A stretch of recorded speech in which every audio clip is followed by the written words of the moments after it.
Aujourd'hui, on va réfléchir un peu sur la problématique des élections, hein, et je veux me servir d'un prétexte parce qu'on dit qu'en toute chose, il faut se situer dans le contexte. Les gens ont l'habitude de dire que les chiffres chez nous annoncent les jeunes comme les plus nombreux, et il est important qu'au-delà de toute prétention concernant la sociologie électorale, que l'on puisse s'intéresser un peu du comportement et surtout du profil des jeunes. C'est la raison pour laquelle j'ai intitulé cette conversation Les jeunes d'aujourd'hui entre précarité, manipulation et absence de repères. Et j'ai été inspiré par une question posée par un jeune ami qui m'a approché et a dit, mais prof, pourquoi les jeunes d'aujourd'hui font valoir une idéologie chancelante et ne veulent pas embrasser une idéologie de rupture, c'est-à-dire une idéologie de la révolution? Pourquoi ces jeunes d'aujourd'hui se comportent comme ça? Il faut dire que j'étais surpris et comme face à toute surprise, ma réponse a été quelque peu évasive. Mais je vais essayer de vous livrer ce que j'ai dit à ce jeune-là. Je lui ai dit que pour comprendre la situation dans laquelle nous vivons et la réaction des jeunes, il ne faut pas oublier que nous ne sommes plus en 90. Il ne faut pas oublier que les jeunes nés en 90 ont aujourd'hui 35 ans. Il ne faut pas oublier qu'entre 90 et aujourd'hui, tout ce qui paraissait comme les acquis, on les a tous perdus. Et comme on a l'habitude de le dire, personne ne peut revendiquer ce qu'il n'a jamais eu. C'était à peu près ça. Et j'ai commencé par dire que, premièrement, si on veut comprendre la structure mentale des jeunes, il faut d'abord se référer à ceux de 90 qui aujourd'hui ont 55 ans. Si en 90, ils avaient 20 ans. Ils ont 55 ans aujourd'hui. Pour certains, ils iront à la retraite. Et pour d'autres, ils iront à la retraite certainement dans 5 ans, c'est-à-dire à l'issue de cette élection-ci. Et c'est pendant ce temps, entre 90 et après, qu'il y a eu un flux migratoire très important parti du Cameroun pour l'étranger, quel que soit le pays. C'est-à-dire que notre pays connaît comme une sorte de fuite. Et par rapport à ça, il y a les gens qui disent toujours « Pourquoi vous restez là-bas, vous parlez, vous ne revenez pas sur place ?» J'ai bien l'habitude de dire à ceux-là que nous n'allons pas revenir parler à votre place, car nous n'avons pas la même confrontation à l'absence des infrastructures hospitalières. Nous n'avons pas la même confrontation vis-à-vis de l'indélicatesse de la justice. Nous ne subissons pas les mêmes précarités de l'emploi. Nous ne subissons pas l'accès à l'emploi par injonction ou tout simplement par des tuyaux. Mais il faut noter le profil des jeunes de 90, entre 20 et 30 ans. Je vais commencer par la jeunesse universitaire. Contrairement à aujourd'hui, où il y a des jeunes enseignants qui passent à la télé, personne ne peut dire ce qu'ils enseignent. Personne, ils sont nombreux. Je vais citer personne. Ils passent à la télé là. Personne ne sait ce qu'ils enseignent à l'université. On sait seulement, on les présente comme des docteurs, je ne sais pas. Et puis moi, je considère ça comme une escroquerie parce qu'on devait dire docteur en telle chose. Parce que quand mon fils de 7 ans, on dit qu'il est docteur, tu as un préjugé favorable de la bonne connaissance.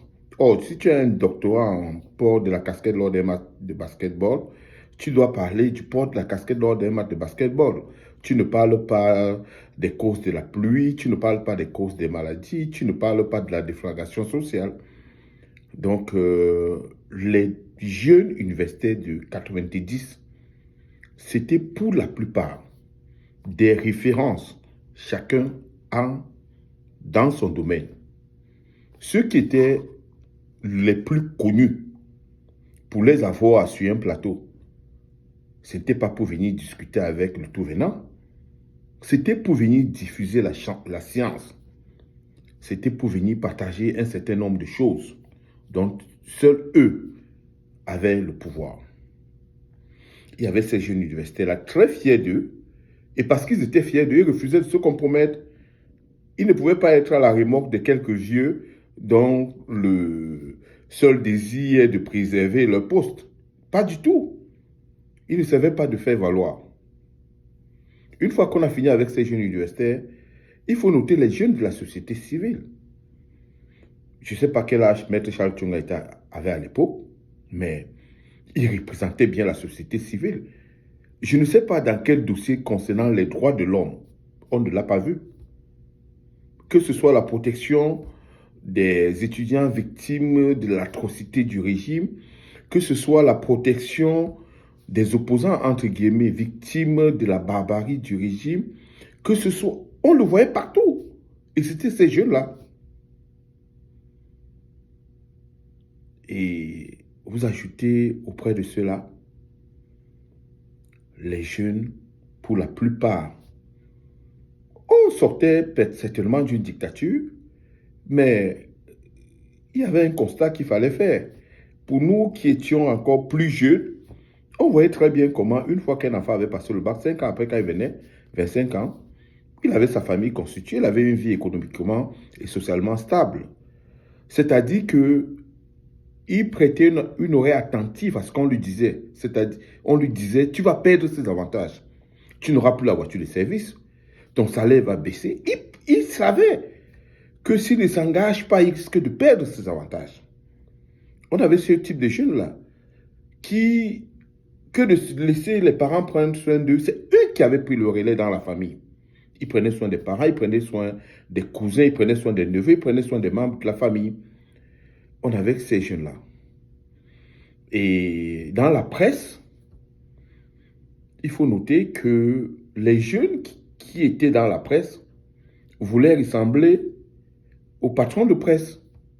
C'est-à-dire que participer activement à quelque chose de construit qui devrait aboutir à un changement. Aujourd'hui, qu'est-ce qu'on constate? Dans la presse, par exemple, on constate aujourd'hui que les jeunes journalistes ne sont plus les journalistes engagés. Quelque peu même, ils sont incultes. C'est vraiment choquant de le dire, mais quelque peu, ils sont incultes. Ils n'ont aucune connaissance, ni de l'histoire du passé, ils n'ont aucune perspective du futur. Ils sont tout simplement des porte-paroles des cabinets noirs. Souvent à la merci de leurs parents, qui eux-mêmes servent les intérêts du régime. Donc, en contrepartie, ils servent les intérêts de ce régime. Et il faut quand même reconnaître que ce régime a réussi à mettre en place des instruments de manipulation et de diabolisation très efficaces, dont la mission est de taire toutes les voix dissidentes. Ça, c'est les jeunes qu'on a dans la presse. Les jeunes qu'on a, l'autre profil des jeunes qu'on a aujourd'hui, ceux qui sont nés en 90, je prends la référence de 90, ils ont 35 ans. Vous savez, c'est la génération qui connaît le plus d'hommes sans emploi. C'est la génération qui n'a jamais connu une bourse scolaire. Même les gens de mon âge, quand tu passais le concours d'entrée en 6e avec 12 de moyenne, tu avais une bourse. C'est cette génération-là qui n'a jamais connu une bourse scolaire. C'est la génération qui ne sait pas que quand tu allais à l'hôpital, les premiers soins non seulement étaient gratuits, les premiers produits étaient gratuits. Cette génération a connu que pour entrer dans un hôpital, il faut payer. C'est la génération qui sait que l'université est payante.